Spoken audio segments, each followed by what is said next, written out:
안녕하세요 여러분, 반갑습니다. 의학용어 원을 맡은 고유희 교수입니다. 자, 의학용어는 용어 말 그대로 이제 언어, 의사소통을 하기 위한 이제 용어인데요. 이 의학용어 같은 경우는 우리 이제 보건의료 행정학과, 모든 대학교의 보건의료 행정학과 아니면 이제 보건계통의 뭐 의대든 뭐 간호학과든 뭐 물리치료학과든 방사성학과든 모든 보건에 관련된 이런 학과에서 필수 과목이라고 생각하시면 돼요. 우리가 이제 앞으로 학생들이 1학년, 2학년, 3학년 거치면서 여러 가지 공부를 하고 마지막에 다양한 자격증을 취득을 하셔야 되잖아요. 근데 이 다양한 뭐 자격증, 예를 들어서 뭐 보건의료 정보관리사나 병원 행정사, 그리고 건강보험사 등 이제 여러 가지 자격증 취득을 목표로 하셔야 되는데, 이 자격증 취득에서 필수가 의학용어다. 의학용어 같은 경우는 이제 우리가 이제 그 병원이라는 보건계통의 세계에 들어가면 이제 기본적으로 이제 의사소통을 할 수 있어야 되는데, 의사소통에서 꼭 필요한 게 이제 의학용어인데요. 저희가 한 학기 동안 의학용어를 배우게 될 때 저의 나름의 강의 방향에 대해서 조금 설명을 드리도록 할게요. 일단은 의학용어이니까 기본이 의학용어 습득이 되겠죠. 그래서 이제 반 이상이 의학용어에 대한 이제 이해를 이제 할 거고요. 또 의학용어를 배우다 보면 의학용어만 따로 배우면 약간 이제 뭐 그 물 위에 뜬 기름처럼 약간 섞이기가 쉽지가 않거든요. 다른 과목하고 겹치기 위해서 질환의 이해를 조금 배울 거예요. 그래서 어떤 질환에 따른 용어는, 그리고 어떤 기관에 해당하는 뭐 수술 용어는 뭐 이런 식으로 해가지고 질환이라든지 각 기관에 대해서 공부하는 시간도 가질 거고요. 그리고 마지막으로 이제 임상 활용 플러스 시험 대비하는 퍼센트를 20%를 넣었어요. 그래서 우리가 임상에서 활용을 할 때 이런 식으로 이제 그 활용이 된다. 그래서 우리가 이제 그 의학용어는 풀텀이라고 해서 쭉 써야 되는 게 있고, 약어라고 해서 줄여서 사용하는 것들이 있단 말이에요. 그래서 그런 것들을 어디에서는 풀텀으로 하는 게 좋고 어디에서는 약어로 하는 게 좋다, 뭐 이런 식으로 이제 임상에서 많이 활용하는 것들도 같이 확인을 하고, 그 다음에 문제풀이. 그래서 우리가 이제 앞에서 말씀드렸다시피 그 자격증 취득에서 안 빠지는 게 의학용어란 말이에요. 그래서 의학용어 문제풀이 같은 것들도 중간중간에 할 거고요. 자, 저희 강의에서 주 교재는 여기 보문각에서 보문각에서 출판한 최신 의학용어인데요. 의학용어에서 보시면 앞으로 공부하시면 아시겠지만 질환의 이해를 중심으로 해가지고 의학용어를 배우도록 하겠습니다. 그래서 의학용어를 배우면서도 다른 어떤 우리 이제 앞으로 배우시는 뭐 질병 분류라든지 해부생리라든지 암 등록이라든지 여러 가지 그 과목에서 조금 도움이 될 만한 그런 교재를 선택을 했습니다. 자, 그 다음에 평가 방법. 우리 학생들 이제 그 중학교, 고등학교 공부하면서 이제 시험을 굉장히 그리고 또 결과에 대해서 많이 좀 걱정을 하면서 이제까지 살아오셨을 거예요. 짧지 않은 인생이지만, 그죠? 근데 대학교에서도 피해갈 수 없는 게 이 평가, 그리고 특히 대학교 같은 경우는요, 이 점수가 나중에 우리 학생들에게 날개를 달아줄 수도 있고 발목을 잡을 수도 있고 그래요. 그래서 이제 이 대학교가 끝나는 게 아니라 앞으로 우리 학생들이 이제 여러 가지 배울 때 이 대학교 성적이 좀 반영이 많이 되거든요. 그래서 이제 우리 학생들 평가 방법을 조금 숙지를 하셔가지고 좋은 평가를 받으시고 좋은 성적을 이제 그 이루시기를 바라는데, 여기 보시면 출석 같은 경우는 이거는 아마 이제 모든 학교의 공통이라고 생각이 들어요. 특히 우리 학생들 이제 성인학습반 같은 경우는 비대면 수업을 하게 되잖아요. 그래서 실시간 온라인으로 줌으로 수업하시는 것보다는 아마 이제 동영상으로, 제가 지금 이제 이 동영상을 녹화하고 있단 말이에요. 녹화해서 이제 링크를 걸어 주시면 그 출석을 이제 인정을 받게 돼요. 그래서 요 기간이 있으니까 이제 요 기간 안에 출석을 꼭 하셔가지고 요 출석 점수를 꼭 취득을 하시길 바라고요. 자, 그 다음에 이제 뭐 중간에 대면 수업을 하시게 되면 뭐 시험이라든지 이럴 때 대면 수업 중에 출석 확인을 이제 시행이 될 거예요. 자, 그리고 우리 중간고사, 기말고사. 네. 중간고사, 기말고사는 각각 30%이고요. 레포트 같은 경우는 제가 중간고사 끝나고 레포트 주제에 대해서 쭉 설명을 드릴 거예요. 강의 중에. 그러면은 그 중에 우리 학생들이 이제 내가 좀 이런 것들은 공부해보고 싶었다라고 하시면 그걸 하나를 선택을 해가지고 레포트를 준비를 하시는데, 자, 레포트 같은 경우는 제가 아까 말씀드렸다시피 중간고사 끝나고 이제 한 2주나 한 3주 정도의 시간적 여유를 드릴 거예요. 그럼 이제 자료 수집 잘 하시고 정리하셔가지고 마무리가 되시면 G클래스에 올려주시면 제가 그거 다 확인해서 점수를 드리도록 하겠습니다. 그래서 평가 방법은 이렇게 출석, 중간, 기말 평가, 레포트까지 이렇게 들어가게 되고요. 그 다음에 다들 아시다시피 지각 3번이면 결석 1번 되시는 거 아시죠? 그리고 이 출석 같은 경우는 이제 자동으로 생성이 되는 거기 때문에 우리 학생들 바쁘시더라도 빠지지 않게 요 출석을 조금 점검을 하시면서 공부를 하시면 도움이 될 것 같아요. 자, 그 다음에 저희가 의학 용어를 배우고 나서 최종적으로 우리가 의학 용어에 대한 것들을 이렇게 배웠다라는 이제 학습 목표인데요. 의학 용어 1을 이제 한 학기 동안 이제 공부를 하시면 인체 각 계통, 그래서 이제 뭐 여기 밑에 있다시피 심혈관 및 조혈 계통 해당하는 용어, 뭐 호흡기계, 소화기계 등 이제 각 기관에 대한 그 의학 용어를 배우실 건데요. 이 용어를 이제 그 뭐 해부학적 용어, 그래서 이제 우리가 그 해부 생리라든지 그 해부학이라든지 이런 이제 해부학 기초를 해가지고 거기에서 우리가 이제 진단 용어나 증상 용어, 그 다음에 수술 및 처치 용어라든지 검사 용어, 그리고 앞에 말씀드렸다시피 약어, 이런 것들을 좀 충분하게 연계해가지고 이제 뒤에서도 말씀드리겠지만 의학 용어는 합성어거든요. 예, 합성어이다 보니까 얘하고 이렇게 껴맞추는 뭐 이런 것들을 좀 연계를 해가지고 제대로 숙지를 해서 이거를 활용할 수 있는 능력을 학습하는 것을 목표로 했어요. 예를 들자면 이제 OT니까요. 예. 예를 들자면 저 같은 경우도 계속 영어 공부를 하거든요. 영어 공부를 빠지지 않고 하는데 안 늘어요.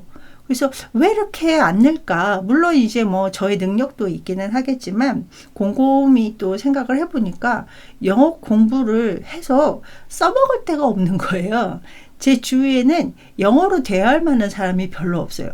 그러다 보니까 영어 한 단어 배우고 안 써먹고, 또 뭐 어떤 뭐 수거 이런 것들을 배워놓고 안 써먹고, 이러다 보니까 활용을 하지 않다 보니까 이렇게 영어가 안 느는 것 같아요. 그래서 많이 해보고 막 이래야지 늘는데 그게 안 되다 보니까. 근데 이 의학 용어 같은 경우는 앞에서도 말씀드렸다시피 저희가 앞으로 계속 공부하실 거에 의학 용어를 빠뜨리고 공부하기가 쉽지가 않거든요. 그래서 각 과목에서도 활용할 수 있고, 우리 학생들이 이제 졸업 후에 이제 보건계통 쪽으로 근무를 하시면 또 의학 용어를 계속 활용할 수 있거든요. 그래서 충분하게 활용할 수 있는 능력을 학습할 수 있도록 이 한 학기 열심히 공부해 보도록 해요. 자, 그 다음에 의학 용어라는 거는 뭐냐? 여기 보시면 메디컬 터미놀로지라고 해가지고 터미놀로지라는 얘기가 용어거든요. 메디컬이라는 말은 의학이라는 얘기고, 근데 이 의학 용어 같은 경우는 보건 계통에서 근무하는, 그래서 의학이라든지 의료계라든지 뭐 이제 보건 계통에서 근무하는 사람들이 많이 쓰는 용어죠. 그래서 우리가 뭐 법률 용어, 변호사들이나 검사들이 많이 쓰는 용어가 있고, 그 다음에 이제 의학 용어, 보건 계통에서 많이 쓰는 이런 것들을 이제 우리가 보통 전문 용어라고 하잖아요. 근데 전문 용어 같은 경우는 말 그대로 그 전문 용어를 쓰는 세상에서 이거를 모르면 여기 보시면 이제 의사소통을 할 수가 없어요. 네, 그래서 의학 용어는 아주 필수 불가결한 이제 꼭 필요한 이제 그 기초 임상 과목이다라고 생각을 하시면 돼요. 그래서 앞에서 말씀드렸던 여러 가지 자격증 취득을 위한 공부이면서 우리가 이제 그 보건계통이라는 세계에 이제 그 들어가게 되잖아요. 그럼 이제 그 계통에서 우리가 이제 언어를 사용할 때 꼭 필요한 이런 과목이다라고 생각하시면 될 것 같아요. 우리가 뭐 그런 거 있잖아요. 일본에 갔을 때 일본말을 몰라도 뭐 사는 데는 지장은 없지만 일반적으로 자세하게 혼자서 독립해서 살 수는 없는 거잖아요. 그래서 이제 의학 용어 같은 경우는 그 보건계라는 계통의 세계에서 살아남기 위한 아주 기본적인 이런 것들이라고 생각을 하시면 되겠습니다. 자, 그리고 우리가 그 의학 용어에서 중요한 배울 때 굉장히 중요한 것 중에 하나가 우리 의무 기록. 그래서 병원은 의무 기록을 빼고 얘기할 수가 없거든요. 그래서 우리가 보통 차트라는 말을 쓰잖아요. 그래서 이 의무 기록, 차트를 이제 리딩을 읽을 때도 기본적으로 필요한 게 의학 용어입니다. 또 보건계통 같은 경우는 뭐 일반 회사하고 다르게 일반 회사 같은 경우는 그냥 우리가 그 일상적인 단어로도 충분하게 살아갈 수 있잖아요. 그래서 일반 회사는 그런데 우리는 조금 다른 세계라고 생각하시면 돼요. 네, 그래서 다른 세계에 들어가기 위한 다른 언어를 사용하기 위해서 공부한다라고 생각을 하시면 될 것 같고요. 그 다음에 좀 의학 용어를 배울 때 우리 학생들 조금 그 다짐이라는 걸 좀 해주셔야 되는데, 우리가 보통 이제 좋게 다짐이라고 하고요. 다른 말로는 자기 세뇌라는 말을 쓰거든요. 그래서 이제 의학 용어 이렇게 공부를 들어오시기 전에 자기 세뇌를 조금 하시고 저희 영상을 조금 들어주셨으면 좋겠어요. 무슨 다짐이냐면 의학 용어라는 세계로 여행하는 마음으로 공부를 한다. 우리 보통 여행을 하게 되면 가서 무엇을 볼까, 무엇을 먹을까, 어떤 게 나를 기다리고 있을까 막 기대감이 있잖아요. 그래서 의학 용어 같은 경우는 조금 재미가 없어요. 우리가 뭐 영어, 일본어 배울 때도 재미가 없었던 것처럼 의학 용어도 막 신나고 막 이러지는 않거든요. 그러니까 다짐이 필요한 것 같아요. 그래서 자기 세뇌를 해서 의학 용어를 배울 때는 뭐 좀 기대감을 가지고 좀 배우자. 오늘은 뭐 최소 몇 단어 이상은 내 걸로 만들겠다라는 다짐을 가지고 좀 들어오셨으면 좋을 것 같고요. 자, 그 다음에 의학 용어가 이제 그 시험을 항상 나온다라고 말씀드렸었잖아요. 그래서 시험 예시를 한번 보면 문제가 소화 효소의 하나인 쓸개즙을 생성하는 장기는 이렇게 문제를 냈어요. 네. 그러면은 우리가 장기는 이제 우리 그 각 기관 중에 하나인데 쓸개즙을 생성하는 장기다. 근데 쓸개즙은 앞에 얘기한 것처럼 소화 효소구나. 그래서 이 똑같은 의학 용어이기는 하지만 이제 뭐 정답은 판크레아스거든요. 췌장인데요. 췌장에서 쓸개즙을 생성하구나. 쓸개즙은 소화효소구나 라고 해서 조금 다양하게, 그래서 단순한 용어가 아니라 해부학이라든지 생리학이라든지 임상병리를 모두 포함해서 이렇게 공부할 수 있도록 조금 문제풀이를 이제 하도록 하겠습니다. 그리고 또 이런 식으로 문제가 나오죠. 뭐 나온 김에 한번 보고 갈까요? 스토막이라는 거는 위. 스프린이라는 건 비장, 리버는 우리 학생들도 많이 아실 것 같은데 간, 그 다음에 판크레아스는 아까 말씀드렸다시피 췌장, 빌리라고 해가지고 우리 육모, 그래서 이렇게 뭐 육모 털처럼 뭐 그 장기 뭐 대장이라든지 뭐 이런데 이제 그 육모처럼 이렇게 융단 그 털처럼 이렇게 보이는 게 있거든요. 그런 것을 육모라고 하는데 이걸 빌리라고 합니다. 이제 이런 식으로 이제 앞으로 이제 의학용어를 배워 가실 건데요.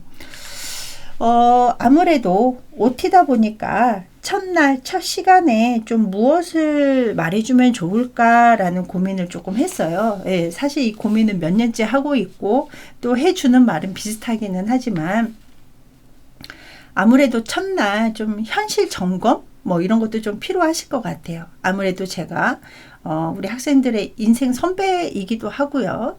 성인반이기 때문이기는 하지만 저보다 나이 많은 학생은 없을 것 같아요. 자, 인생의 선배로서 그리고 우리 학생들이 앞으로 살아갈 날의 경험자로서 조금 현실 점검도 해드리고 앞으로 어떻게 하면 좋을까라는 것들을 한번 좀 되짚어보는 시간을 이제 제가 OT에 항상 이제 첫 시간에 하거든요. 그래서 현실 점검이라는 건 그거잖아요. 지금 현재 나 그리고 우리가 살아가는 현실이 앞으로 살아갈 현실이 그리고 그러면 그 앞으로 나아갈 현실에서 나는 어떻게 하는 게 좋은지 이런 것들을 한번 조금 생각해 보는 시간을 가지면 좋을 것 같아요. 우리 학생들 뭐 지금 이제 대학이라는 새로운 세계 풍덩 들어왔는데 이 풍덩이 우리 학생들의 자의에 의한 건지 타의에 의한 건지 근데 자의든 타의든 우리 학생들은 아직까지는 어떤 인생의 목표라는 것들을 구체적으로 잡거나 이러진 않으셨을 것 같아요. 물론 이제 하신 분들도 있겠지만 그러다 보니까 약간 삶이 혼돈스러워요. 내가 앞으로 어떤 것들을 중점적으로 해야 될 건지 그러면 내가 지금 갖고 있는 이런 그 생각들은 그리고 나에 대한 그 자긍심은 그리고 앞으로 살 인생의 목표는 그리고 뭐 좋은 직장의 취업 네 요즘 이제 뒤에도 나오지만 굉장히 이제 그 살아가는 방법이 다양화됐잖아요. 그래서 뭐 취업을 할 것인지 창업을 할 것인지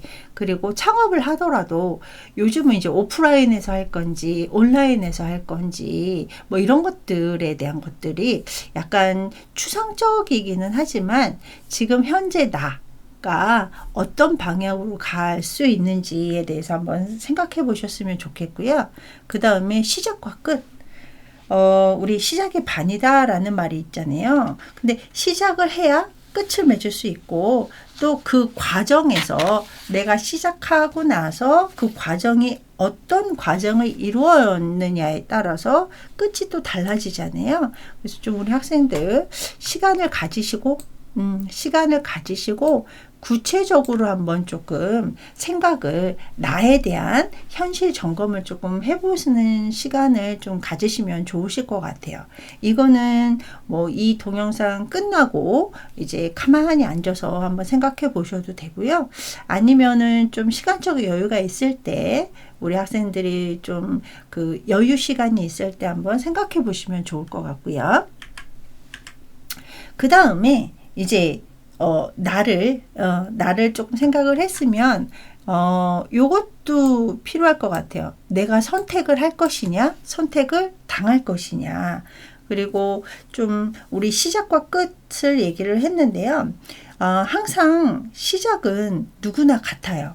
네, 시간이라든지 기회라든지 조건이라든지 그래서 우리 학생들 지금 보건의료 행정학과에 시작을 했잖아요. 그때 시작했을 때는 이제 똑같이 영상으로 공부할 수 있는 기회 평등 그 다음에 뭐 조건의 평등 이런 것들이 있는데요. 시작은 누구나 같아요. 네, 근데 우리가 이거를 목표를 가지고 라이센스 내가 자격증을 어떤 자격증을 좀 따야지 그리고 내가 이 공부를 했을 때 어떤 자격증을 딸 수 있을까 이런 것들을 한번 조금 생각을 해봤으면 좋겠고요. 그러니까 좀 내가 선택을 하는 거죠.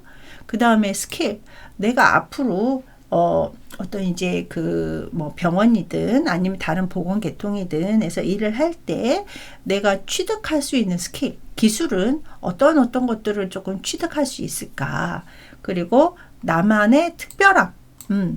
그래서 약간 똑같이 공부를 하더라도 나의 특별함은 이런 것들이 조금 더 특별하다라는 것들을 조금 생각을 하면서 그거를 어떻게 취득을 하면 좋을지에 대해서 생각을 하시면 좋을 것 같고요.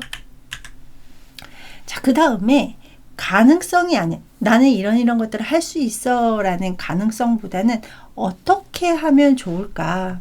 네. 항상 우리 학생들 머릿속에다가 좀 물음표를 가지고 살았으면 좋겠어요. 예, 그리고 제가 아까 시작이 반이다 라는 말을 했었잖아요. 근데 시작할 때 나는 뭐 오늘은 조금 피곤해. 오늘 좀 피곤하니까 이번 강의는 조금 그냥 켜놓기만 하고 그냥 뭐 난 좀 쉬고 싶어 뭐 이런 것들이 있잖아요. 뭐 한 번쯤은 괜찮겠지라고 하면서 조금 이제 이게 뭐 그 15주 학기에서 한 주면 작고 사소하기는 하지만 이 작고 사소한 하나가 모여서 미래가 결정이 되거든요. 그리고 또 한번 이게 그 강의에 집중이 안 되면 그 다음에도 또 집중이 안 돼요. 그래서 하나가 깨지면 모든 것이 깨지기 때문에 우리 학생들 공부하시면서 아까도 말씀드렸다시피 좀 다짐을 하시면서 공부를 하셨으면 좋겠고요. 자, 그 다음에 지금 현실은 또 어떤 것이냐. 이제 다짐만 가지고는 안 된다라는 얘기죠. 그래서 현실을 직시하셔야 되는데, 지금 현재 지식 수명이요. 엄청 짧아지고 있어요. 예. 그래서 예전에는 이제 몇 년 걸려서 취득했던 것들을 굉장히 요즘은 짧은 기간에 취득이 되고 또 그 지식이 열심히 배웠는데 무용 지식이 되는 이런 시간들이 굉장히 빨라지고 있다라는 얘기죠. 그러니까 지식 수명이 짧다 보니까 우리가 계속 뭔가를 배우면서 살아야 되는 세상에서 살고 있다. 안일하게 살 수 없다. 네, 그래서 조금 계속 지금 현실은 이제 학습하는 현실에서 살고 있다라고 생각을 하시면 될 것 같아요. 그 제가 좋아하는 미래학자인데 그 엘빈 토플러라고 해가지고 꽤 오래전에 발간한 책이에요. 부의 미래라는 굉장히 두꺼운 책인데 이 두꺼운 책에서 제가 이거를 읽으면서 굉장히 좀 쇼킹했던 것 중에 하나가 이 무용지식이라는 단어였거든요. 예. 그래서 계속 우리가 일반적이라고 생각했던 것들이 일반적이지 않게 되는 내가 예전에 쌓았던 지식이 지금 현재는 필요 없게 되는 이런 것들이 이제 계속 생겨날 것이다 라고 했는데 지금은 이제 굉장히 더 빨라지고 있다라는 얘기죠. 자, 그 다음에 과학은 사실인가 라는 얘기가 내가 지금 알고 있는 지식이 사실인가 라는 얘기인데요. 그 과학이라는 거는 우리가 맨날 과학적인 설명이 필요하다라고 하는데 그럼 과학은 그 현재 지식을 증명하는 것 뿐이지 그게 진실은 아니다라는 얘기죠. 네. 그래서 우리 학생들 꼭 그 예전에는 이제 그 뭐 저만 해도 저 고등학교 졸업했을 때 많은 여자 친구들이 고등학교 졸업하고 이제 사회에 진출했었단 말이에요. 대학교 들어가고 대학원 들어가고 하는 것들이 굉장히 특별했었는데 지금은 이제 뭐 대학교가 거의 뭐 공교육 비슷하게 되어 있고 그 다음에 교육이 상향 평준화가 되어 있다 보니까 나 대학 나왔어 뭐 나 대학원 나왔다 라고 해가지고 이게 우수하다라는 거는 좀 쉽지 않다라는 얘기죠. 그래서 꾸준하게 공부할 수밖에 없는 세상에서 살고 있다. 자, 그 다음에 우리가 속할 현실 그래서 이제 뭐 우리 학생들이 이제 병원에 취업을 하실 수도 있고요. 아니면은 뭐 질병본부라든지 뭐 심사평가원이라든지 아니면은 뭐 제약회사라든지 굉장히 우리가 갈 수 있는 선택지는 굉장히 많아요. 근데 아무래도 조금 일반적인 게 병원이다 보니까 좀 병원에 대해서 좀 설명을 드리자면, 병원은 그 병원에서 근무해요 라고 하면은 많은 분들이, 남자분들이 병원에서 근무해요 그러면 의사세요? 라고 얘기를 하고, 여자가 이제 병원에서 근무해요 그러면 간호사세요? 이렇게 얘기를 하거든요. 물론 저는 간호사로 병원에서 근무를 했었습니다. 그 의무 기록사가 아니고요. 근데 우리가 병원에 가보면요, 정말 다양한 직종의 그 업종들이 있어요. 그래서 의사, 간호사도 있고 의료기사, 뭐 물리치료사, 방사선사, 뭐 그다음에 뭐 그 검사실에서 근무하시는 분들, 그다음에 병원 행정하시는 분들, 관리하시는 분들, 뭐 장비 다루시는 분들 엄청 많으시거든요. 왜 이제 굉장히 많은 직종의 그 사람들과 같이 부딪히면서 살아야 된다. 근데 이 병원 같은 경우는요, 같이 살아가면서 또 중요한 게 협업이거든요. 그래서 우리가 얼마나 협업을 잘 할 수 있느냐, 또 조금 그 생각을 해 보셔야 되고요. 또 우리나라가 건강보험이 전 세계적으로 좀 성공한 나라 중에 하나잖아요. 그러다 보니까 전 국민이 건강보험을 이제 거의 다 들어 계시기 때문에 그 상대해야 되는 범위가 넓어요. 그래서 깽이부터 시작을 해서 신생아부터 시작을 해가지고 죽음을 앞둔 노인분들까지, 뭐 물론 뭐 죽음을 앞둔 분들이 다 노인은 아니시긴 하지만 하여튼, 그래서 굉장히 다양한 그 사람들을, 다양한 업종들을 이제 그 부대끼면서 살아가야 되는 게 우리 현실이다라고 생각을 좀 하시면 될 것 같고요. 자, 그러면 앞으로 우리는 어떻게 하는 게 좋으냐? 아까 뭐 무용지식이라든지 현실에 안주하면 안 된다 이렇게 말씀을 드렸었는데, 의료 서비스의 방향도 지금 많이 달라져 가고 있죠. 더군다나 이 코로나 시대에서 많이 바뀐 것들이 많은데 그 중에 하나가 또 의료 서비스란 말이에요. 그래서 뭐 일부분으로 뭐 원격 진료라든지 뭐 이런 것들도 이제 일부 허용을 해 줬었고, 그 다음에 이제 우리 뭐 여기 보시면 이제 그 포괄간호병동이라고 해서 통합간호간병 뭐 그런 병동 있어가지고 뭐 보호자 없는 병동이라든지 이런 것들도 이제 발생이 되고요. 그 다음에 또 우리 이제 그 인증평가 같은 것들을 통해 가지고 의료질 평가를 해서 우수하면 지원금 같은 것도 받고, 그래서 우리가 이제 예전에는 좀 양적 진료, 그래서 양쪽 진료와 질적 진료를 비교를 하자면 아무래도 질적 진료 쪽으로 이제 나간단 말이에요. 질적 진료 쪽으로 가다 보면 요것도 필요해요. 솔직히 예전에는 이제 제가 이제 90년도 초반부터 병원에서 그 간호사로 근무를 했는데, 좀 뭐 반성 아닌 반성을 하자면 뭐 저뿐 아니라 병원이 질병 중심이었단 말이에요. 그래서 이 사람은 폐렴 환자고, 이 사람은 외과 환자고, 외과 환자는 이런 것들을 해주면 돼 라고 해서 사람이 아니라 질병 중심으로 갔었는데, 지금은 이제 의료 서비스가 뭐 질적 진료로 바뀌면서 사람 중심의 서비스 품질로 바뀌어가고 있단 말이에요. 그러다 보니까 사람을 대하는 태도라든지 역량이 예전에 병원에서 했던 그런 역량으로는 안 된다라는 얘기죠. 그래서 우리의 그 보건의료 행정인으로서의 어떤 역할이 필요하고 앞으로 영역은 어떻게 발전이 될 건지, 뭐 이런 것들에 대해서 조금 더 내가 앞으로 들어가야 된 세상이 이렇구나라는 것들도 배우실 수 있어야 되고요. 그래서 제가 중간중간에 막 병원에 대한 얘기라든지 뭐 이런 것들, 경험담이라든지 이런 것들, 그리고 경험담을 통해서 앞으로는 이렇게 변화할 것이다, 뭐 이런 것들도 제가 중간중간에 얘기를 하게 될 거예요. 자, 그러면 이제 현실 점검도 했고 지금의 나의 상태 그리고 앞으로 우리가 속하는 세상은 어떻게 될 것인가 뭐 이런 것들을 잠깐 살펴봤는데 그러면 나는 어떻게 할 것이냐 나는 어떻게 할 것이냐인데요. 예전에 제가 읽은 내용 중에 하나인데요.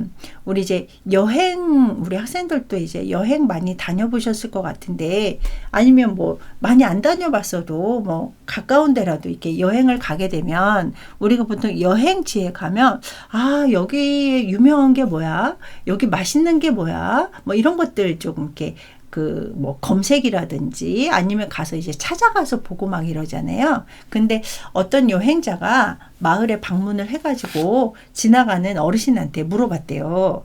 혹시 이 마을에서 위대한 인물이 태어난 적이 있습니까? 그래서 이 마을을 대표할 만한 위대한 인물이 누구일까요? 이렇게 물어봤대요. 그랬더니 노인이 아니요. 그저 갓난아기들이 태어났을 뿐이죠. 이렇게. 그래서 처음부터 위대한 사람은 없고 처음부터 잘난 사람은 없죠. 어떻게 하느냐에 따라서 달라져 간다라는 얘기인데요. 이거 보면서 굉장히 저도 이제 위안을 많이 받았던 것 같아요. 자, 그러면 앞으로 나는 어떻게 할 것이냐.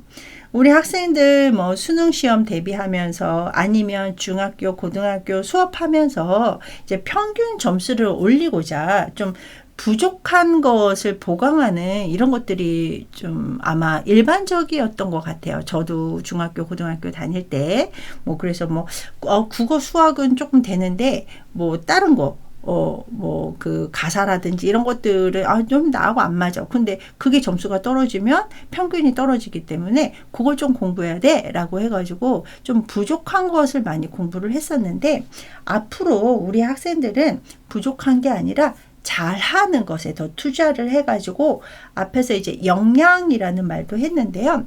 역량 강화를 위해서 내가 조금 더 잘할 수 있는 거에 중점을 두자. 그래서 강점 혁명에 대해서 조금 생각을 하시고 내가 더 잘하는 거에 투자하는 습관을 가지시고 또 요 잘하려면 기본적으로 어떤 것들을 이제 갖추어야 되는지 이런 것들을 조금 생각하면서 한 학기를 저하고 같이 보내셨으면 좋겠어요. 자, 그리고 마지막으로 제가 매 학기마다 우리 학생들한테 보여주는 건데요.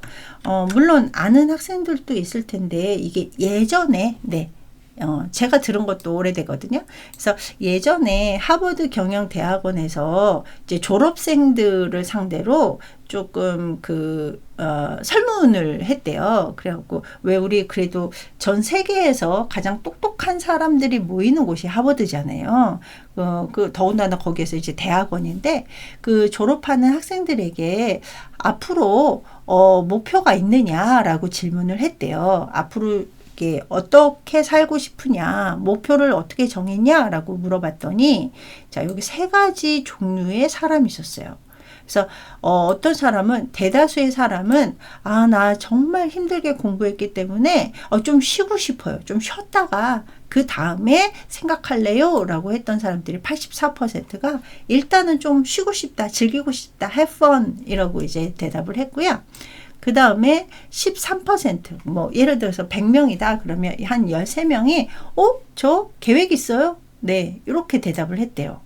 그리고 3%만이, 저 계획이 있는데요. 요 계획을 그래가지고 구체적으로 적어놨어요. 그래서 이제 writing, 적은 것까지, 기록한 것까지 한 사람이 이제 한 3% 정도가 되는데요. 여기 보시면 10년 후에 인컴, 수익을 비교를 해봤더니요. 좀 쉬었다가 뭔가 할래요? 라고 했던 사람 기준으로 일을 해가지고 나는 플랜, 계획이 있어요. 그리고 그 계획을 자세하게 적어놨어요. 라고 했던 사람이 이 협펀이라고 했던 사람보다 10배의 수익을 창출하고 있더라. 그래서 사람은 계획이 중요하고 그 계획을 조금 기록해서 하나하나 밟아가는 게 굉장히 중요하다라는 얘기인데요. 저도 좀 힘들 때마다 뭐 요거를 이제 머릿속으로 조금 가끔 생각을 하는 편인데 그래 사람은 목표 내가 목표를 좀 생각을 하지 않았었기 때문에 이렇게 힘들고, 이렇게 좀 아니라구나 라는 생각들을 가끔 하거든요. 그래서 일단은 사람이 목표가 있어야지 목적지에 도달을 할 수가 있는 거고요. 목표가 없으면 우리가 도로를 달리다가 표지판을 보면서 잘 가고 있구나. 내가 좀 가고자 하는 방향이 아니네? 그러면 이제 그 현재 위치를 파악할 수가 있는 거잖아요. 근데 목표가 없는 사람은 도로 표지판이 없이 그냥 무작위로 달리는 사람과 같다. 그래서 조금 그 목표를 굉장히 중요하게 생각을 하셔야 되는데, 사람들이 목표를 잘 세우지 않는 이유가 뭐 다른 이유도 있겠지만 뭐 이런 경우가 있대요. 어떻게 목표를 세워야 되겠지 잘 모르겠다. 그리고 목표를 세워봐야 작심삼일이다 라고 하면서 실패를 두려워하시는 분들도 계시고, 또 내가 이런 목표가 있어 라고 얘기를 하면 다른 사람들이 뭐야 뭐 이런다던가, 뭐 그거 힘들어, 그거 못해, 뭐 이런 식으로 이제 타인의 시선을 조금 두려워하는 이런 경우 때문에 사람들이 보통 목표를 세우지 않는데요. 근데 위에서도 나와 있다시피 우리는 목표를 세우고 그거를 하나하나 적어가면서, 그리고 또 여기 보시면 이제 목표는 삶의 의미이기도 하고요. 또 하나하나 밟아가서 조금씩 목적지가 보이기 시작하면 그게 또 나름의 행복이 되거든요. 그래서 우리 학생들 이제 앞에서 이제 좀 현실 점검이라든지 앞으로 내가 어떻게 하면 좋겠는지를 생각을 하면서 그 최종적으로 궁극적으로 나는 5년 후에 10년 후에 어떤 사람이 될 거야, 어떤 위치에 있을 거야, 막 이런 것들도 한번 생각을 해보시면 좋으실 것 같아요. 자, 우리 학생들 가고자 하는 곳에 뭐 제가 마법의 양탄자가 되드릴 수는 없지만 이제 열심히 방향을 잡고 날아갈 수 있도록 좀 도와드리는 이런 길라잡이가 되고 싶고요. 자, 마지막으로 저의 모토이기도 해요. 할 수 없다고 생각하는 것은 하기 싫다고 다짐하는 것과 같다. 그래서 사람들이 나 그거 못해, 나 할 수 없어 이렇게 얘기를 하지만 사실은 하기 싫다라고 자기 자신한테 다짐하는 것과 같거든요. 그래서 할 수 없는 게 아니라 지금 하기 싫기 때문에 이제 좀 생각들을 바꾸셔야 되겠죠. 자, 그리고 그런 말이 있어요. 깨달은 자는 없다. 깨달은 행동만이 있을 뿐이다. 그래서 아는 것과 이제 아는 것으로 그치는 것과 알고 나서 그것을 행동하는 것은 굉장히 많이 그 차이가 있고, 우리 학생들 끝에서 있는 위치 이런 것들이 달라지겠죠. 자, 일단은 첫 시간이어가지고요. 우리 학생들한테 좀 노파심 겸 또 OT 겸 해가지고 좀 앞으로 우리가 어떻게 살았으면 좋겠는지에 대해서 좀 설명을 드렸습니다. 자, 그러면 2교시로 넘어갈게요.